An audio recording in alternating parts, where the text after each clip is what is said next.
Problem হইতো আমার বলো তো? আগে এই চোখ বন্ধ হতো না, চোখ খোলা থাকতো।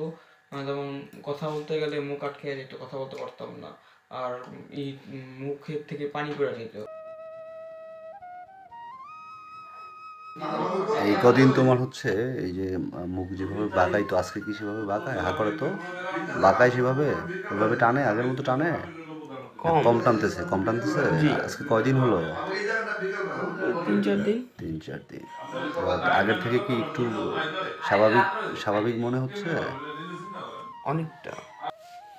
হা করো তো, বন্ধ করো, আবার হা করো। আজকে কয়দিন হলো? 10 দিন। তা 10 দিন পরে হচ্ছে তোমার কিরকম লাগতেছে? অনুভূতি কি বলো? আগের থেকে কি হচ্ছে মুখ বেঁকে যাচ্ছে বেশি, না একটু কম যাচ্ছে? আগের থেকে মুখ কম লাগতে আছে ব্যাপারটা। কথা বলতে কি আটকায়? তেমন না। চোখ বন্ধ করতে উঠাইতে সমস্যা হয়? না, সেটা ভালো। কেমন আছো? আলহামদুলিল্লাহ ভালো আছি। দেখি হা করো তো,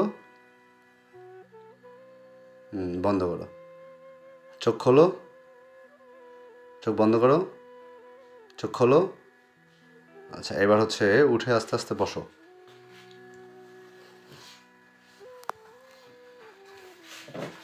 কি নাম তোমার? আমার নাম মুত্তাকিউর করিম চৌধুরী। আচ্ছা, তোমার হচ্ছে মূলত হচ্ছে কি সমস্যা হয়েছিল কি? আমার সমস্যা হচ্ছে, আমি গত জানুয়ারির দিক থেকে আমি ঘুরতে গেছিলাম সাজেক। আচ্ছা। সাজেক ঘুরতে গেছি, তো সেখানে ঘুরতে গেছি পর ভালোই ঘুরলাম ফিরলাম।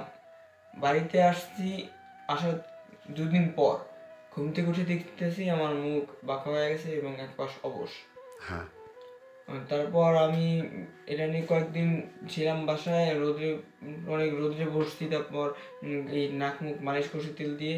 পরে আমার এক মামার কাছে গেলাম, ডাক্তার, তার কাছে সাজেস্ট করলো, সে আমি ঢাকা চলে গেলাম। ঢাকা যেয়ে আমি ডাক্তার দেখাইলাম, ডাক্তার আমাকে ওষুধ দিয়েছে, ওষুধ খাইলাম। কতদিনের ওষুধ দিল? আমাকে প্রায় 1 মাসের ওষুধ দিয়েছে। আচ্ছা, 1 মাসের ওষুধ তুমি খাইছো? হ্যাঁ, 1 মাসের ওষুধ খাইছি। কিছু দিছে 1 মাসের, আবার কিছু দিছে 1 সপ্তাহ, এরকম ওষুধ দিছে। আচ্ছা, খাওয়ার পরে? খাওয়ার পর কোনো উন্নতি আমি তেমন পাইনি। আচ্ছা, এরপরে? এরপরে আমার বাবা ডাক্তার কথা বললো, তো তখনই ভাই আসলেন, এসে আমাকে থেরাপি দিলেন, ফিজিওথেরাপি।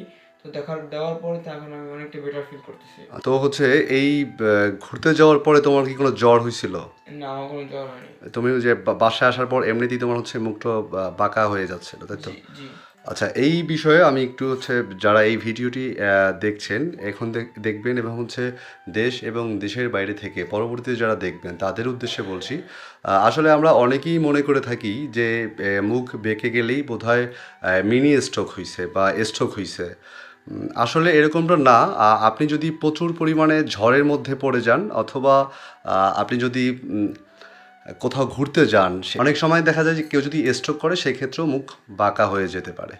কিন্তু আপনার দেখতে হবে যে মূলত ওনার কী কারণে মুখটা বাঁকা হয়েছে। তা ঘুরতে গেছে সেই জায়গা থেকেই আমার যেটা মনে হলো ও আক্রান্ত হয়েছে। তো আজকে কতদিন হলো বললাম? 25 দিন এরকম। 25 দিন। 25 দিনের মধ্যে হচ্ছে তোমাকে থেরাপি দেওয়ার পর এখন তুমি কি ফিল করতেছো মোটামুটি? মুখে কথা বলতে কি কোনো বাস্তব, আগে কি কি প্রবলেম হইতো তোমার বলো তো? আগে এই চোখ বন্ধ হতো না, চোখ খোলা থাকতো। যেমন কথা বলতে গেলে মুখ আটকে যেত, কথা বলতে পারতাম না। আর এই মুখের থেকে পানি পড়ে যেত। আচ্ছা, এখন কি পানি পড়ে? খুবই কম, অল্প। আচ্ছা, কথা বলতে গেলে বা হাসতে গেলে ওইভাবে কোনো প্রবলেম দেখা দেয়? হাসতে গেলে প্রবলেমটা খুব কম দেখা যায়, আর কথা বলতে গেলে এখন আগের মতো সেরকম আটকায় না মুখ। আচ্ছা, যারা হচ্ছে এই বেলস পেলসের এই সমস্যায় পড়বে তাদের উদ্দেশ্যে যদি তুমি কিছু বলো। আমি এটা এটা কোনো তেমন সমস্যা না, এটা সাধারণ একটি বিষয়। এটা নিয়ে কারো মাথা ব্যথা না করাই ভালো। এটা সম্পূর্ণ ডাক্তারের হাতে আর নিজের হাতে। এটার জন্য থেরাপি নেওয়া উচিত মাস্ট, আর তার সাথে নিজের হাতে ব্যায়াম করা উচিত। আমার বক্তব্য যে এটা নিয়ে কারো ঘাবড়ানোর বিষয় না। আসলে যখন তোমার প্রথম বেলস পেলসের প্রবলেম হয়েছিল তখন তোমার অনুভূতিটা কি একটু যদি বলতে? আমি প্রথম প্রথম প্রথম একটু অবাক হয়ে গেছিলাম, এবং আমি একটু ভীতু হয়ে গেছিলাম, কারণ এরকম হঠাৎ আমার লাইফে কোনোদিন হয় নাই, আর হঠাৎ করে হইলো। তারপর আমি এটা নিয়ে আমি ইউটিউবে সার্চ করলাম। তো ইউটিউবে আমি অনেক ডাক্তারের রিভিউ দেখছি, তো তাদের রিভিউ নিলাম। তো তারা বলল যে এটা বেল স্পেসির সমস্যা। সুতরাং এটা নিয়ে তেমন ঘাবড়ানোর কোনো বিষয় নাই, আর এটা ব্যায়ামের উপরে ডিপেন্ড করে। আচ্ছা আচ্ছা, যাই হোক, তুমি হচ্ছে যতদিন আছো ভালো থাকো, এবং হচ্ছে যারা ভিডিওটি দেখছেন আসলেই এটা বেলস পেচ স্বাভাবিক একটা বিষয়। আপনারা যারা ঘাবড়ে যান তাদের উদ্দেশ্যে বলছি, ঘাবড়ানোর কিছু নেই। আপনারা সঠিক একজন ফিজিওথেরাপিস্টের সাথে দেখা করলেই উনি আপনাদেরকে পুরো বিষয়টাকে সলভ করে দেবে। ধন্যবাদ, ভালো থাকবেন সবাই, আসসালামু আলাইকুম।